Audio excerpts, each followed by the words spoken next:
She didn't use my jalapeno. Oh, you didn't use the jalapeno. I told you, my mom is gonna do what my mom wants to do. As we explored on No Taste Like Home, food connects us all, bridging generations, cultures, and traditions. But as each generation changes, so does the approach to our recipes. So what would happen if a famous foodie challenged their grandma and another family member to a cook-off, with each of them making the other's most iconic dish? What do we learn about our past and our future when we cook together? We're about to find out. This is Grandma Versus. Let's meet Emmanuel Duverneau and his family. Okay, let's turn up the heat in the kitchen. It's a competition. My name's Emmanuel Duverneau. I'm a food content creator, and I've been doing that for the past 4 years. My family immigrated from Haiti to the US, and food is like a huge part of our life. It's how we bond, it's how we, connect, it's how we socialize. So this is my Aunt Samantha, and this is my grandma. She goes by Mom. My grandma, she's been cooking for a long time, ever since I could remember. I love to cook. I prepare food for all my children every Sunday. And then my aunt, she kind of has her own American Haitian spin on food as well. I grew up with a lot of Haitian food, and my mom only made Haitian food. And then I'm like, well, I want to experiment with other different types of food. I'm one of 7, I'm the baby, and then I have 20 plus nephews and nieces, so when we're cooking, you should expect like an army coming over. I mean, all of this talking about Haitian food is making me hungry. Are you guys ready to cook? I'm ready to cook. I'm ready to cook. Let's do this, exchange recipes. Okay, so Mama, you're going to be cooking Auntie's macaroni au gratin recipe today. You put fresh ground beef in a pan. Then you'll take the pasta, mix it in with the cheese. The meat goes in with the pasta. I hope she does well. She's gonna do it her way. And Auntie, you're going to cook my mom's goat recipe. You clean it and make it boil for a while. When you eat the goat, they say they make you strong. I don't know. It's real, but they say they make you strong. And after they're done, I'll taste test both recipes and see whose dish turned out better. I wish you both luck. The first thing I'm gonna do is start with the Haitian épices. So to make the Haitian épices, you'll need fresh cilantro, fresh parsley, scallions, a red or green pepper, a jalapeno, an onion, some thyme, and you need Maggi. And then you put in a blender, and it makes this nice marinade. So as you guys can see, I mean, there's so much flavor in that. The colors look great. You could use it on literally anything, fish, poultry, beef, and it's what we use in all of our dishes to make rice, to make macaroni au gratin, and it's something that you need in order to make your dish flourish.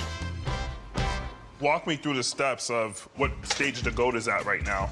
So right now we wash the goat with some vinegar and lemons and limes. You clean it first with lemon or sour orange. Which is cultural as well. Yeah. You want to take out all the lemon peels and the lime peels, and then you're gonna season the meat. My goal for today is to live up to my mother's standards of making goat and make it as close as possible to what she usually does. Mom, what are you doing? Try to wash the meat. We believe in always washing our meat just to purify it or clean it. Now, yeah, I put garlic powder, Oregano. oregano. I see that you're using a measurement spoon. No, I didn't take. I see it, I take it, but I didn't measure anything. I don't need measurement to do food, but I know what I'm doing. I can do it. Mama, how does the épices look? It's okay. Is this up to your standards? Do you like it? Yeah, I like Okay. it. I Is like something it. I you're need gonna some. use? You need some? Yes. Okay. To put here. I think we should start, speeding up a little bit. The meat should be browning already, Mom. What's going on? Any memories from Haiti, Mom, making macaroni au gratin? I have a memory because for my mother, I do it all the time. No, my mother is not alive, but when I was in Haiti, my mom helped me to cook, but that's why I like to cook. So what are you doing now with the goat? So what I did with the goat was I put some of the épice seasoning in. I put some Maggi in there as well. And then I mixed it in so it could be marinated. And this is gonna stay on the stove for about maybe 1 hour until the goat meat is nice and tender. You want it to get like a little crust on it, right? A little bit, but then it's just gonna sit in here for about 2 or 3 hours. I think one thing that you should have done, do it in batches. Because if you do it in batches, each piece gets to lock in the flavor. It's too much moisture. It's not gonna get a little crispy that you want. Well, it's not, I don't want it to be too crispy. But how do you lock in the flavor? Well, there's gonna be in sauce. That's how you're gonna lock in the flavor. Okay, okay. Everyone does it differently, but it smells great. So what we have here is a mush pilaf, it's called, and it's the original mortar and pestle. And I'm just gonna use it to break up some Maggi cubes. See that, Mama? This is why you have this. Yeah. This is one that my grandmother bought from home. She probably had it for a long time. You can see it's even cracked a little bit. It's aged, but it's still cooking. It's still kicking. Okay, so I heard that you're getting started on the rice. Yes. I usually tell people I eat rice probably 12 times a week. 12 times a week. And Who makes the rice? I make the rice. Do you use canned beans or do you boil your beans? On and off. On and off. Sometimes I use canned beans. I know it's not traditional, but it's easier. It's Have easier? you used canned beans to make rice? I have never used canned beans to make rice. Oh, wow.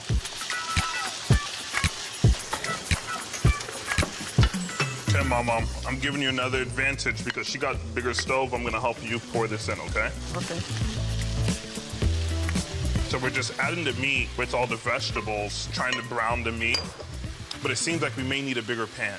Yeah. The That's what it seems like. pan is too, We'll need a too bigger small. pan. Okay, we'll split it and I'll cook half on another stove. When we cook for an army, we cook for a lot of people. So even our pots are too small at the end of the day.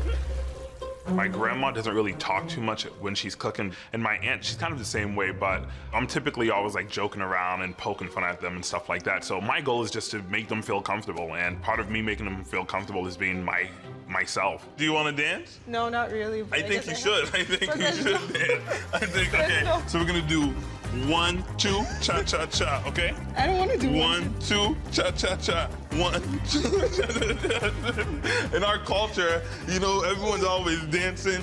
Just put this down for a little bit. When we go like that, yeah. He was always dancing ever since he was younger. Just Michael Jackson all in the kitchen.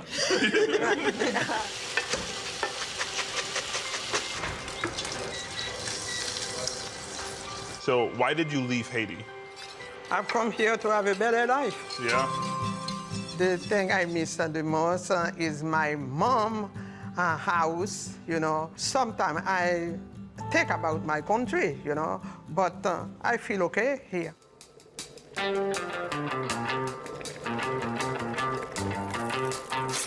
So I see that you have the Scotch bonnet in there. Where are we at right now with the rice? So right now I put all the seasoning and everything in, so it just has to cook right. Okay, and why the foil paper? Well, I don't think this is traditional, but I like to put the foil paper because it keeps the steam in. You could just use the cap if you wanted to, Yeah. but I feel like it cooks better with the foil paper. Got it, got it. I know my mom doesn't use it at all, so we'll see how it turns out. So now what my grandma is doing, she's adding all of the cheeses to make the bechamel sauce. It's actually looking really good. Great consistency. And look at the coloring on that beef. That's how you know it's well seasoned. Look at that. This is your recipe. How does it compare? It looks good. She's doing different steps, but she's doing it her way, I guess. I don't usually put the meat in with the sauce, but she's doing that. Okay. We'll see how it comes out. I cook with love, and I learned that from my family. So, like, when you're cooking, most people say, hey, a teaspoon of that, a tablespoon of that, but we just throw things in the pot, and it's like, I feel like it's cultural. We don't really measure, we just cook with our hearts. She didn't use my jalapeno. Oh, you didn't use the jalapeno. I told you, my mom is gonna do what my mom wants to do. Are you gonna use the jalapeno, Mom? But it's almost done. Look at all that. I could smell the great cheese, the beef, the pasta's cooked perfectly. Cheddar cheese, mozzarella cheese, and then we also have some Gouda cheese as well in there. Okay, so it's ready to go in the oven.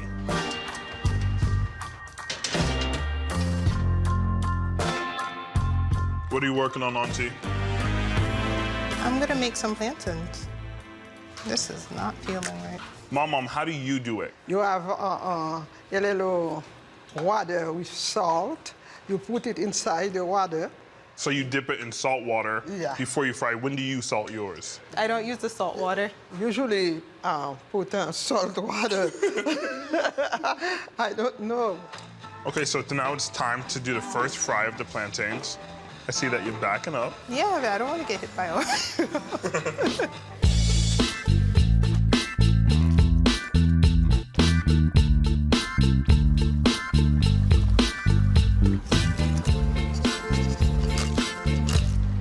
There you go.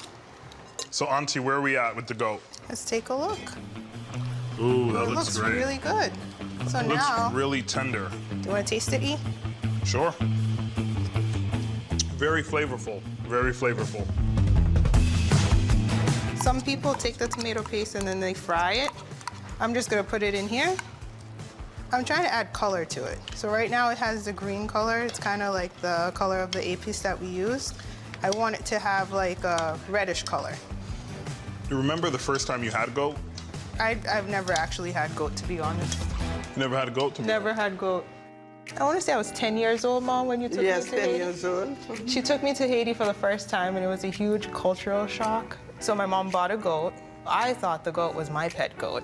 She slaughtered the goat. They were cooking the goat. She's laughing because she knows it's true. And then she's like, do you want some goat? So ironically, I don't eat any goat. I just make the goat for everyone, but I will not eat goat. Trauma. I thought, yes, it's trauma. Trauma. So the rice is all done. set. We'll fluff it up just a little bit. Beautiful color. Smells really good. And you could smell the Scotch bonnet. Hopefully it's not too spicy, but my mom wanted me to use it, so we used it. Perfect. Now time to plate. Time to plate. Wow, everything looks really good. Look at what we did, guys. I know, it's a lot of food. And then this tablecloth is actually from Haiti, and she puts it on the table, like a different tablecloth, every Sunday during Sunday lunch. My mom gave it to me. So how long have you had it for? Oh, a long period of time, but maybe 40 years. Wow.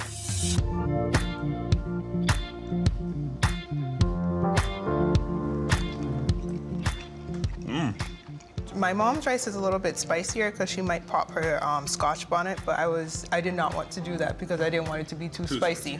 I don't think it has any spice, to be honest with you. I don't like spicy food too.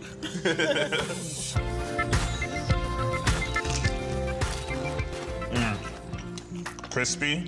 Yeah. The salt, great touch on it. Yeah. Let's try the goat. I feel like it's like normal now to just make the goat. I just won't eat it. Still have trauma. I won't eat it. What do you think, Mom? You make goat It's really really good? When Mom had the full mouth, you Yeah. know it was good. good. Yeah. Mac and cheese. Looks great. I think my mom did a good job. She probably did it better than me. You think so? I think so. Yeah, and you didn't follow her recipe. 100%. I enjoyed cooking alongside you both, but I do have to pick a winner. Hold my hands. And the winner is...